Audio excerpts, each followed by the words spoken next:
before we move on, we got about 3 or 4 minutes till we bring on the narrator, RBX legend. I can't wait to talk to this gentleman. But I want to talk about Easy Street because that was brought up as well in the interview that we did yesterday. We brought it up briefly, but not one fight, Lonzo, not one skirmish. There were gangs from different sets, Asian, black, white, everything in between. Not one, disagreement. If there was, they hit it very well. What do you think? Do you think all the sets had some sort of agreement, or do you think Easy just had that much love in the streets? I think it was a little bit of both. I think more so he had a lot of love in the streets. Easy, although he was from Kelly Park, he didn't really hate on nobody like that.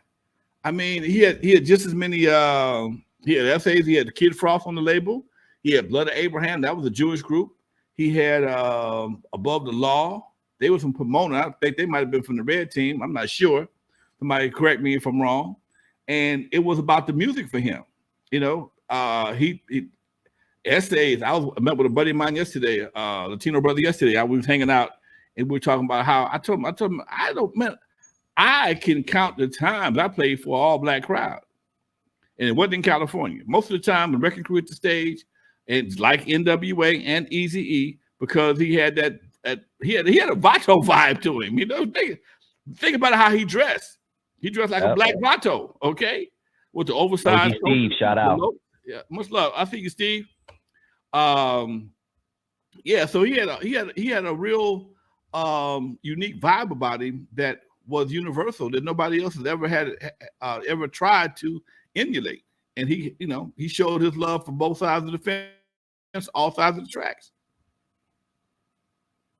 Yeah, the Latinos definitely loved Easy, man. How we looking? Is RBX on the line yet, or should we just keep on going? Not yet. Keep on going for a minute. I told him about 6:15. He should be in any minute. I'm gonna text him, let him know we're ready for him. Perfect. But yeah, Doc, it was really interesting that when I did that thing, I was telling you, I was at the restaurant. Me and my partner was sitting there kicking it, and a brother walked up to me and gave me a big old dap. Man, Lonzo, that was a great event, man. Much love for Easy. Woo, woo, woo, woo. And he said, man, you know what? The event was so smooth. I saw the nigga that shot me, and I gave the nigga dap and took a picture with him. I said, huh? He said, yeah, man, I saw the nigga that shot me, and I didn't even trip. I know I could have tripped, but I didn't trip. I went on holiday for a minute, and we took a picture together, man. And that right there says a whole lot. Yep. Police was asking me, how in the hell did you get all these arch enemies together under this one umbrella? I said, man, sometimes it ain't who does it, it's what's it for. They can do it. Everybody ain't mad at these, and here's the next thing. Usually when there is an issue, it's usually what I call the igniter. One guy or girl is usually the igniter, okay? There's always somebody to kick that spark off, to kick it off. And if that person is not there, everybody else is pretty much cool, okay? I've experienced it in the club several times. Certain people within the venue, 9 times out of 10, it was going to be a problem. And if he tried to get things started, if you could chill his ass out, everything would be cool. Not that he's a leader, he's just one of them cats that gets everybody else riled up.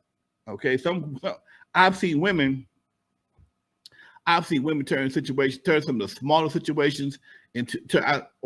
I've seen women turn a brush fire into a forest fire just on keeping. Just won't let it go. Just won't let it go. Just won't let it go. That's you got 20 motherfuckers fighting.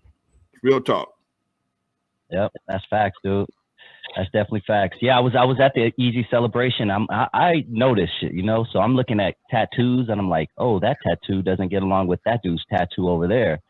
But not one situation. Yeah. So even when I got there, Lonzo, I ain't gonna lie. I parked somewhere where I could get out quickly if I had to. I don't know if you remember, but I parked right by the entrance and I parked back in because I was like, I'm saying something just might pop. I lived in Compton. I know a lot about Compton. I lived there for a few years with my best friend, and I just know how Compton could be. But nothing, dog. I'm so proud of that. I'm so proud of you, and I'm so proud we made it happen. You made it happen. Thank you, Doc. I appreciate it, man. Yeah, it was a great event, man. That's why I wear my Easy T-shirt today. Got my t-shirt on. Got the sign in the background. That's what we do. Yep. Well, let's see. We got a couple questions from the audience before we get our guest on. Okay, cool. Before we get our guest on, Only Good Time says, Only Good Game says, how old were you, Lonzo, when the Wrecking Crew first got going? I was 20. I think I might have been 25. By 25, 26. Yeah, by 24, 25, because we did some tours together, had some fun together, and by the time they became N.W.A, I knew I was 28. I just bought my house. I just bought my house where I'm at. I bought my second house when I was 28, and that's when we were still touring at 28. Yeah, so I had to be at least about 24, 25. Yep, that was an interesting time in my life, man. Because I could have bought doodles. I know you at one point. Huh? What? I could have bought doodles. I mean, and that was you could have bought doodles. I could have bought doodles. I could have bought doodles if I understood finance better. I could have bought doodles because I had the money for the down payment. But I thought I had to pay off. He was going to sell it to me for $200,000. Okay. My house cost $125,000, and I was gonna live at Dudo's. You ever see that TV show called Dan Tanner? This old detective. He lived in his like a warehouse. I was gonna put a Dan Tanner. I was gonna put a Dan Tanner. I was gonna live in because he had a 2-bedroom apartment. Yeah, 2-bedroom and a studio apartment in the building.